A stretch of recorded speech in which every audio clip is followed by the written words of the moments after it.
Elias Boone figured it was just the wind tapping at his door. Out here in the high mountains, the wind talks. It whispers through the pines, howls down the gullies. Sometimes it sounds like a branch, sometimes like a voice. But this was different. This was a soft, scared little knock, like a bird that had fallen from its nest. He set down the axe handle he was mending, the wood smooth and worn in his calloused hands. Elias was a man made of silence, hadn't spoken more than 10 words in a row for nearly 5 years, not since his wife, not since she was gone. The quiet suited him. The forest didn't ask questions. The knock came again. Tap, tap, tap, urgent now. He stood up, his tall frame filling the small cabin, and pulled the heavy door inward. And the world, the quiet, simple world he'd built, it just shattered. Staring up at him was a little girl, no bigger than his knee, with hair like sun-bleached wheat and eyes that had seen too much winter for a child of 4. She was clutching a filthy, one-eyed doll like it was the last anchor in a storm. Her voice was a bare whisper. "Please," she said, her lips trembling, "please don't let them take my mama away." Behind her stood the reason for her fear. A woman, her wrists held tight by 2 rough-looking men in trail-dusted coats. She was beautiful, even with the hunger pinching her cheeks and the shame clouding her eyes. Her hair was black as a crow's wing, her dress torn, her spirit just about broken. She wouldn't look at him. She just stared at the dirt, as if all the answers were buried there. One of the men spat a wad of tobacco near Elias's boot. "Stand aside, Boone. This ain't your business." The man's voice was gravelly, mean. "Martha Hollister sold her contract. Jed Crowley's come to collect. Family matters." Elias didn't say a word. He just stood there, a mountain of a man blocking the doorway. His eyes, the color of a winter sky, moved from the scared little girl to the woman's bruised wrists. Something cracked open inside his chest, an old door groaning on rusty hinges. A memory of loss. A feeling he'd buried so deep, he'd almost forgotten its name. The woman finally looked up, just a flicker. "Please," she whispered, her voice like cracking ice. "Don't trouble yourself. I've caused enough." But it was too late. Elias took one step forward, planting himself on the porch. He was the wall, he was the storm break. His silence wasn't empty, it was a warning. The 2 men looked at each other, a bit of their swagger draining away. "Don't be a fool, Boone," the first one growled, but his voice had lost its edge. "Jed Crowley ain't a man you cross. He'll be back for what's his." Elias didn't even blink. He just stared, and in his stare they saw a line they weren't ready to cross. Not today. With a string of curses, they let the woman go. They stomped back to their horses and disappeared down the trail, their threats lingering in the air like foul smoke. The little girl, Annie, buried her face in Elias's pant leg. The woman, whose name he would learn was Clara, just stood there, shaking, a ship cut loose from its moorings. Elias just jerked his head toward the open cabin door. It was an invitation. She hesitated, shame a hot blush on her cheeks. But the little girl tugged her hand, and together they stepped inside. It wasn't much, a table, a hearth, a single chair. But to them it was a fortress. Elias ladled some hot stew into 2 bowls and set them on the table. He didn't speak, he didn't have to. The little girl ate like she hadn't seen food in a week. Clara's hands trembled so bad she could hardly hold the spoon. She looked up at him, as if waiting for him to tell her she wasn't worthy of it. Elias just nudged the bowl closer, and when she finally ate, a single tear rolled down her cheek and fell into the stew. I can't repay you," she whispered to the floor. Elias just went back to his chair by the fire, the flames dancing in his silent eyes. He understood. Some debts were paid in ways that had nothing to do with coin. He knew better than anyone that the heaviest burdens were the ones you couldn't see. That night, after the little girl Annie had fallen asleep by the fire, Clara couldn't rest. She sat at the plain wooden table, her hands twisted in her lap. Every shadow seemed to hold the face of Jed Crowley, the man her own stepmother had sold her to. Every gust of wind sounded like his footsteps. She was a stray, a burden on this silent stranger who had offered her shelter, but not a single word of comfort. She watched him across the room, carefully mending a strap on a worn leather boot, his large hands surprisingly gentle. And for the first time, she sensed that his silence wasn't emptiness. It was full. It was heavy with a sorrow that looked a lot like her own. He wasn't just a quiet man, he was a haunted one. The very next day, the poison started to spread. News travels fast in a small town, and bad news travels fastest of all. At the trading post, the whispers started. Boone's got that ruined Hollister girl up in his cabin. The men would smirk, the women would cluck their tongues and shake their heads in judgment. To them, it wasn't a rescue, it was a scandal. Clara heard the whispers when she dared to go for water. Every sidelong glance was a slap in the face. She wanted to run, to disappear back into the woods and take her shame with her, to not bring it down on this man who had asked for none of it. But when she got back to the cabin, she found her own boot, the one with the split seam, sitting on the porch step. It had been mended. The leather was stitched together with a neat, strong thread, the work of a patient hand. She picked it up, pressed it to her chest, and cried without making a sound. He hadn't said a word, but his actions were screaming, "You're safe here." His kindness was a quiet language, a stack of firewood cut and piled by the door before she woke, a bucket of fresh water from the stream, waiting for her each morning. One afternoon, Annie's small cough grew worse, and before Clara could even begin to worry, Elias had pulled on his coat and walked out into a cold, driving rain. He came back hours later, soaked to the bone, his hands full of mountain herbs he'd gathered from a hidden glade. He handed them to her, then went to sit by the fire as if he'd just stepped out for a breath of air. Each silent act was another stone in a wall he was building around them, a wall of safety. But the shadow of Jed Crowley stretched long and dark, even over that wall. One evening, with thunder rumbling in the distance, Clara heard men talking at the edge of the woods. "Crowley's not the type to let it go," one said. "He's gathering men. Says Boone stole his property." The other man laughed, a cruel, sharp sound. "Property? That girl's been passed around more than a church collection plate. But Crowley wants her special. He's got a reason." Fear, cold and sharp, stabbed into Clara's heart. A reason? What reason? It wasn't just business then, it was something personal. She looked back at the cabin where Annie was holding Elias's big hand, her tiny fingers lost in his grip. "You'll keep us safe, won't you?" Annie asked, her voice full of a child's unwavering faith. Elias stood in the doorway, watching the approaching storm. Lightning split the sky, illuminating his hard, grim face. He didn't answer her, he just squeezed her hand. And in that simple gesture, Clara saw a promise more solid than any oath.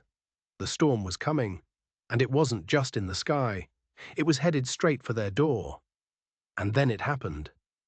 One afternoon, as Annie was playing with a set of wood figures Elias had carved for her, Clara was sweeping the floor. She was humming, a sound she hadn't made in years. She felt almost peaceful. As she swept near Elias's old rocking chair, the one he said had belonged to his wife Sarah, her broom knocked something to the floor. A small, tarnished silver locket. It must have been tucked deep into the cushion. She bent to pick it up, her fingers brushing against the cool metal. It felt familiar. Too familiar. With a trembling hand, she clicked it open.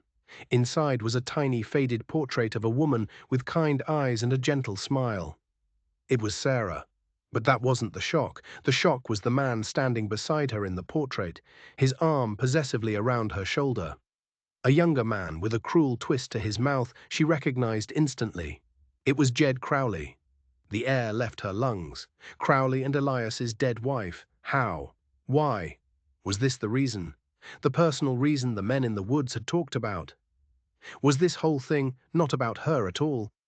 Was she just a pawn in some older, darker game between these two men? She snapped the locket shut, her heart hammering against her ribs. Elias was outside, chopping wood, the steady thwack of the axe a rhythm that usually soothed her. Now it sounded like a ticking clock. She had to know, but how could she ask? How could she bring up the ghost that so clearly haunted this cabin? The ghost of the woman whose apron she wore, whose home she now shared. Her mind raced, piecing together fragments of gossip she'd heard. Sarah Boone hadn't died of sickness. She'd died in an accident.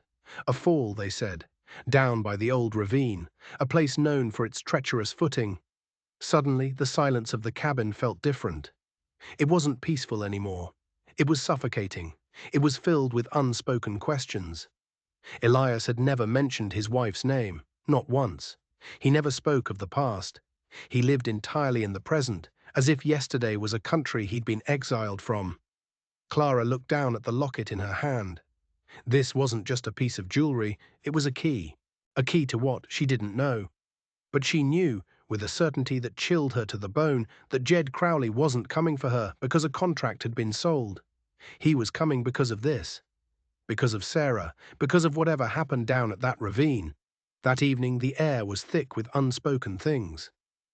Elias seemed to sense the change in her. He watched her more closely, his gaze heavy.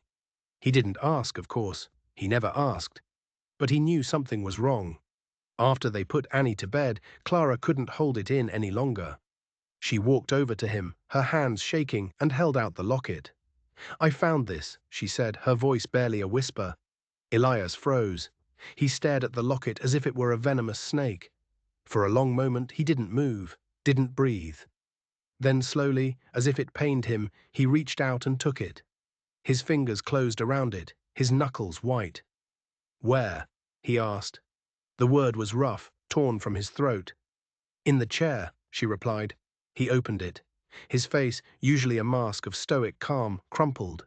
It was the first time she had ever seen raw pain in his eyes. He stared at the picture of his wife and Jed Crowley. "He was her brother," Elias said, his voice flat, dead. "Her stepbrother. He never approved of us. Said she was too good for a backwoods trapper." The pieces began to click into place for Clara, forming a terrifying picture. The cruel stepmother, the controlling stepbrother. It was a story she knew all too well. "He was always possessive of her," Elias continued, his voice so low she had to lean in to hear. After the accident, he blamed me, told the whole town it was my fault, that I was careless, that I drove her to it. And that was it. That was the root of the town's scorn. It wasn't just that he was a quiet widower. They thought he was a guilty one. Jed Crowley had poisoned them all against him, isolating him up here on this mountain. Now it all made sense. "He's not just coming for me, is he?" Clara asked, the dread coiling in her stomach. Elias finally looked at her, his eyes dark with a truth he'd carried alone for years. "No," he said. "He's coming for this cabin. This land, it was hers. It was supposed to pass to me, but he forged a document, a will, saying it went to him if I was ever found unsuitable. He's been trying to prove that ever since, trying to drive me out. You're just his latest tool." So she wasn't the prize. She was the weapon, the final piece of leverage Jed needed to ruin Elias completely and take everything he had left of his wife. The scandal of her presence was the proof he needed to show the town that Elias was unfit, immoral. A man who would take in a ruined woman was surely the kind of man who could have been responsible for his wife's death. It was a perfect, vicious trap, and they were right in the middle of it. The next morning broke grey and cold, the sky the color of old iron. A heavy fog clung to the trees, muffling the world in an eerie silence. The axe was quiet today. Elias sat at the table, cleaning his rifle, his movements slow, deliberate, each click of the metal a period at the end of an unspoken sentence. He hadn't slept, neither had Clara. The truth of their situation sat between them, a third person at the table. Annie seemed to feel it too. She was quiet, playing with her doll by the hearth, her usual chatter silenced by the oppressive weight in the air. Clara was making biscuits, her hands moving automatically, but her mind was 1,000 miles away, turning over every piece of the puzzle. The forged will, the accident, the town's judgment. It was all orchestrated. Jed Crowley wasn't just a cruel man, he was a patient, calculating one. Suddenly, Elias stopped his work. He lifted his head, like a wolf scenting danger on the wind. "They're coming," he said, his voice low. Clara's blood ran cold. She couldn't hear anything but the wind. But he could. He had lived with the sounds of this mountain for so long, he could hear a single note out of tune. He stood up, picked up the rifle, and walked to the door. "Take Annie," he said, his back to her. "Go to the root cellar. Bolt the door from the inside. Don't come out, no matter what you hear." His voice was calm, but it was the calm at the center of a hurricane. Clara stared at his broad back, at the rigid set of his shoulders. He was preparing to face this alone, to protect them, even if it meant… "No," she said. The word was quiet, but it was as solid as the stones in the hearth. Elias turned slowly, his eyes questioning. "I'm not hiding," she said, her voice gaining strength. "He's used my shame as a weapon against you. He's used Sarah's memory to poison this town. I won't let him do it in the dark. Whatever happens, we face it together." For the first time since she'd met him, Elias Boone looked truly surprised. He saw not a victim, but a fighter. He saw the woman who had stood trembling on his porch transformed. He gave a single slow nod. Just then, the sound reached her ears too.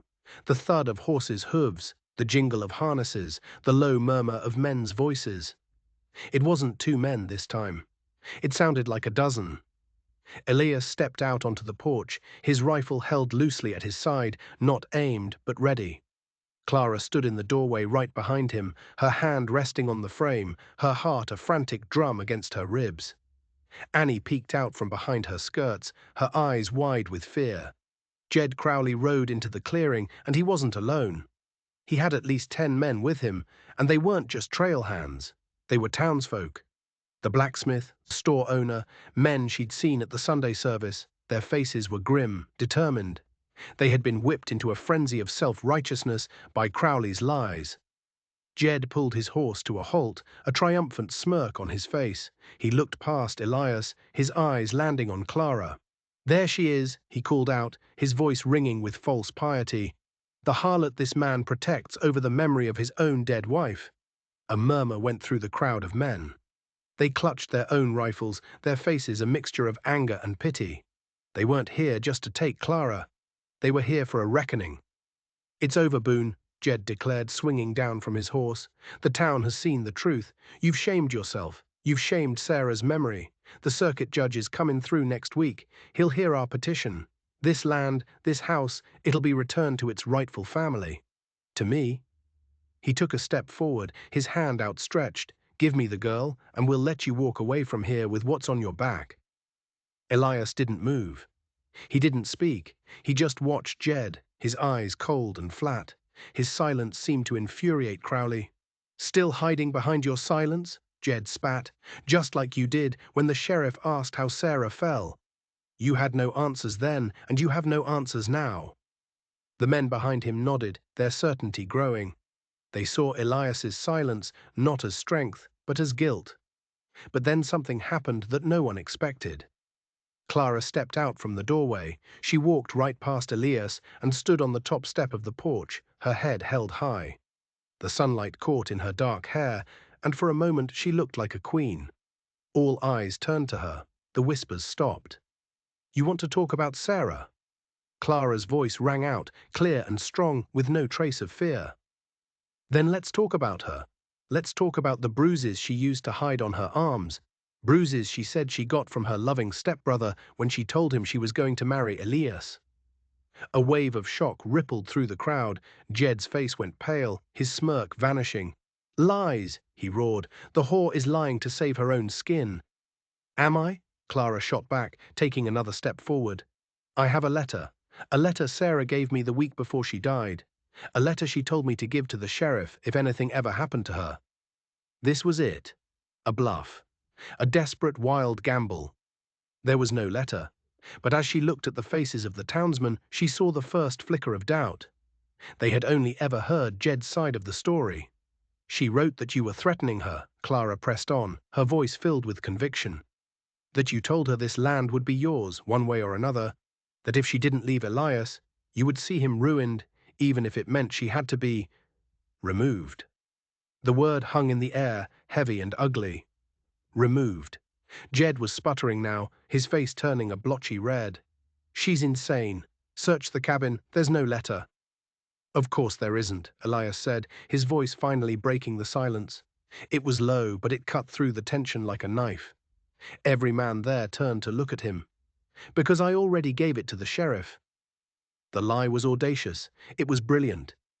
It hit Jed Crowley like a physical blow. His eyes darted around, panicked. He was trapped. If he challenged them, he risked looking like a guilty man trying to suppress evidence. If he did nothing, the town's support would evaporate. Elias took a slow step forward, his gaze locked on Jed. You wanted this land, Jed. You hated that she chose me. You tormented her. And on that day, at the ravine, you were there, weren't you? The accusation hung in the air. It was no longer about a fallen woman. It was about murder. The townsmen looked from Elias's stony face to Jed's panicked one. The story they had believed for 5 years was starting to crumble. He's the liar, Jed screamed, his composure finally shattering. He pushed her. I saw it. But it was too late. His desperation stank of guilt. The men began to lower their rifles, exchanging confused, uncertain glances. They had been led here by a lie, and they were starting to see it. Just as the tide was turning, Jed did something no one could have predicted. He lunged, but not for Elias. He lunged for Clara. He grabbed her, pulling her in front of him as a shield, and pressed the cold muzzle of a pistol to her temple. No one moves, he shrieked, his eyes wild with terror. It's all mine. It was always supposed to be mine. The clearing erupted into chaos. Annie screamed. The townsmen raised their rifles again, but they had no clear shot. Elias stood frozen, his face a mask of cold fury. He had protected her from shame, from gossip, from threats. But now death was an inch from her skin, and he was helpless. The world seemed to slow down. The shouting of the men, Annie's terrified cries, the heavy breathing of Jed Crowley, it all faded into a dull roar for Elias. All he could see was the black hole of the pistol barrel pressed against Clara's head. All he could feel was the cold, familiar grip of failure. He had failed to protect Sarah. Now he was going to fail again. His rifle was useless. One shot, and Jed's finger would spasm on the trigger. He was trapped. But then he saw Clara's eyes. She wasn't panicking. She was looking right at him, and in her gaze was not fear, but a message, a silent, desperate plea. It said, "Not me. Annie."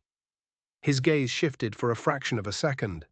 Annie was still by the doorway, her small face streaked with tears, frozen in terror. And behind her, just inside the cabin, was the stone hearth, the fireplace, the woodpile next to it. And leaning against the woodpile was the axe he'd been mending. It was an impossible choice, a gamble with the devil.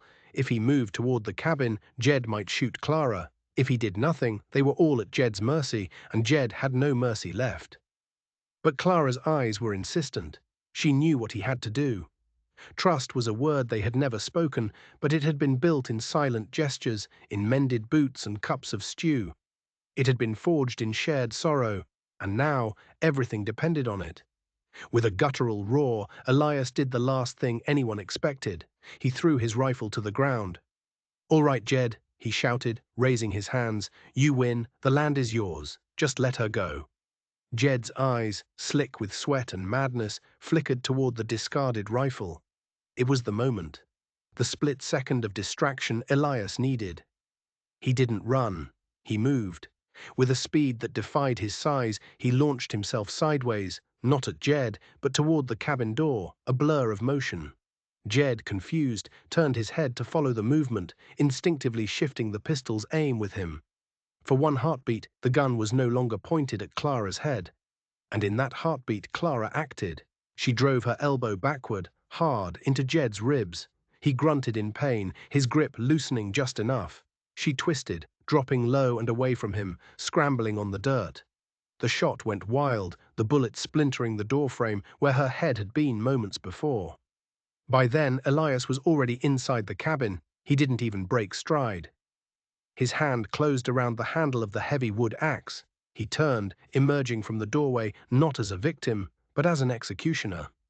The townsmen stared, mouths agape at the raw, primal fury on his face. This wasn't the quiet, broken widower they thought they knew. This was something ancient and terrible.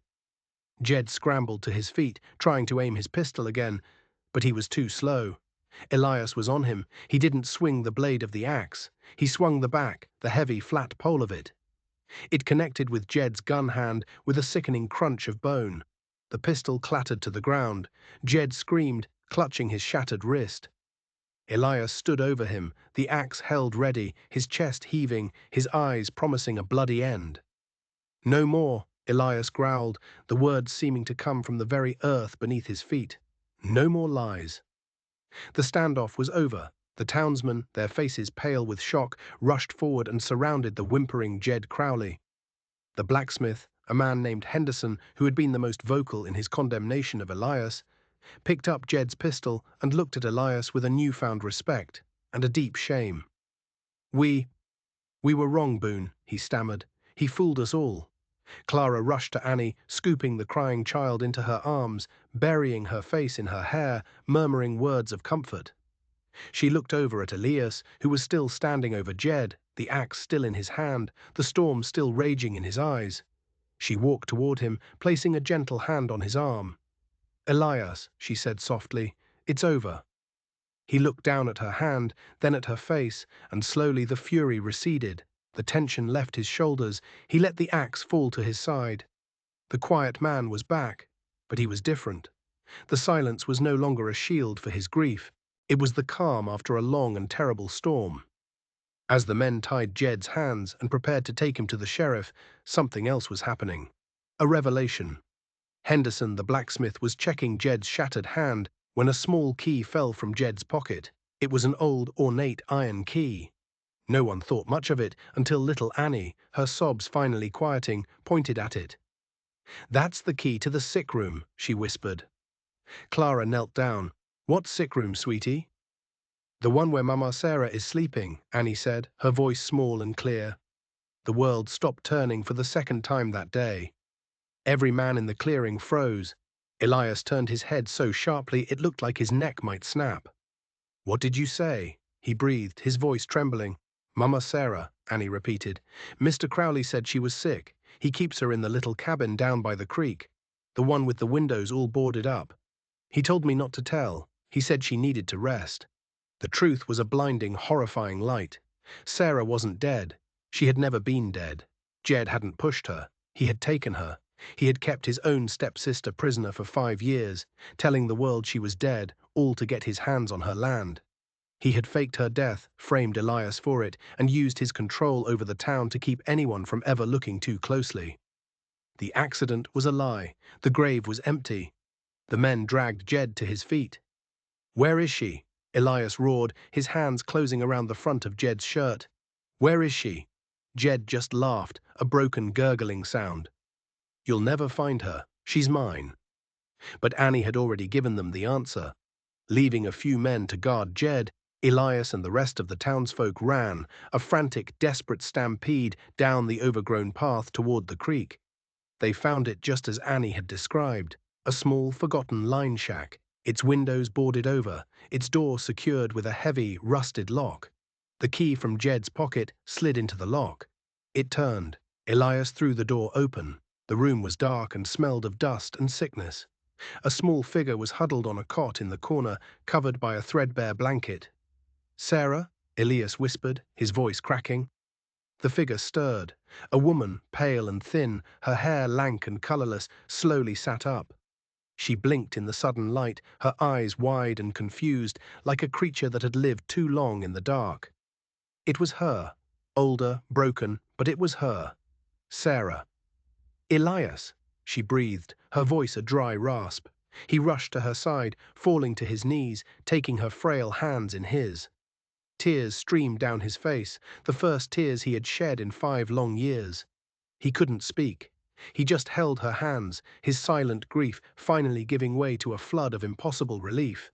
The townsmen stood in the doorway, their hats in their hands, their heads bowed in shame and awe. They had condemned a man for a crime that had never even happened. They had shunned him, judged him, and nearly helped a monster destroy him. Sarah explained it all, her voice weak but steady. Jed had confronted her at the ravine that day, demanding she leave Elias. When she refused, he hadn't pushed her. He'd hit her, knocked her unconscious, and carried her to this cabin. He told her Elias had died in a fall, and that she was too sick and weak to leave. He had kept her drugged and isolated, a prisoner of his greed, feeding her lies while he spun a different set to the town. He had gambled that no one would ever question the story of the grieving, silent widower.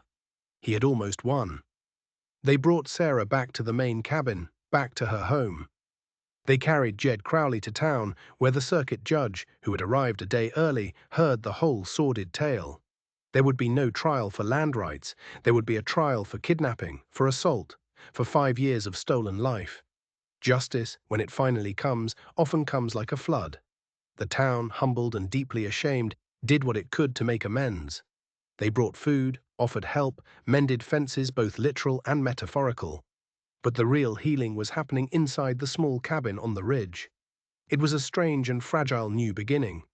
Elias, the man who had forgotten how to speak, found his voice again in quiet murmurs to the wife he thought he'd lost. Sarah, a woman who had been a ghost, slowly found her strength, the color returning to her cheeks. And Clara and Annie, the catalysts for it all, were no longer refugees. They were family. There was awkwardness, of course. A house built for two now held four. But Clara, with a quiet grace, found her place. She helped Sarah, who was still weak, and she mothered Annie, who now had two mothers. She and Elias never spoke of the bond that had formed between them in those dark days. They didn't need to. It was understood. One evening, as the sun set, painting the mountains in hues of orange and purple, the four of them sat on the porch. Sarah was in her old rocking chair, a blanket over her lap, her hand resting in Elias's. Clara sat on the steps, with Annie asleep in her lap. It was quiet, but it was a different kind of quiet. Not the heavy, lonely silence of grief, but the peaceful, comfortable silence of home. Elias looked at Clara, his eyes full of a gratitude that words could never capture. He had saved her from ruin.